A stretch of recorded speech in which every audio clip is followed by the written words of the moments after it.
Elias was sitting with his 16-year-old brother on one side of the church at seventh-day Adventist University in Russia. Mother and father were sitting on the other side. Elias sometimes sat with mother and father, but today he was sitting with his brother Isaac. Isaac, who was sitting with his own friends, had invited the boy to sit with him. Sometimes Isaac allowed Elias to play car racing games on his cell phone during the sermon, but Elias knew it was wrong to play games in church. Today he didn't even want to play games. He wanted to listen to the sermon. The preacher was interesting. He was telling stories from the Bible and stories from his own life. As Elias listened, the morning sun shone through the church windows, casting a warm glow on the preacher. The preacher began to shine. A bright white light seemed to circle his hands, body, and head. He shone whiter than laundered white clothing. Elias blinked. How is that possible? He thought. He looks like an angel. The preacher seemed to be shining as brightly as the sun itself.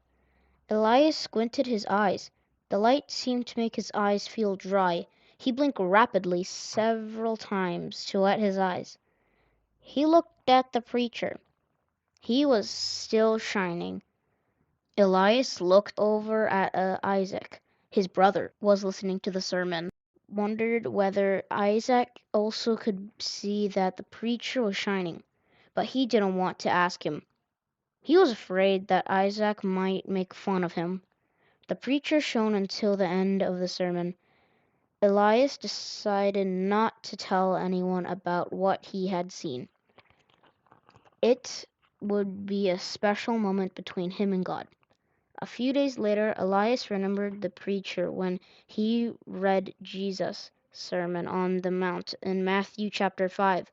Jesus said, "You are the light of the world.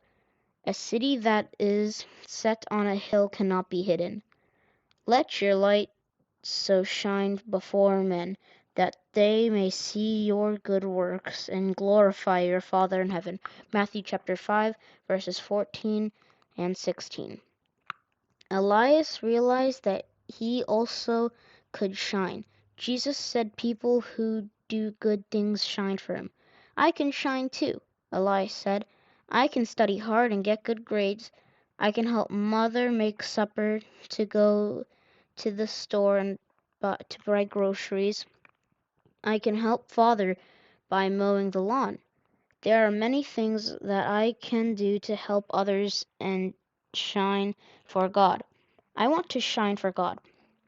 Part of the quarter's 13th Sabbath offering will help Elias Seventh-day Adventist School construct its own building on the campus of seventh-day Adventist University. Currently, Zowski Christian School borrows classrooms from the university, and your offering will help the children meet in their own classrooms. Thank you for planning a generous offering.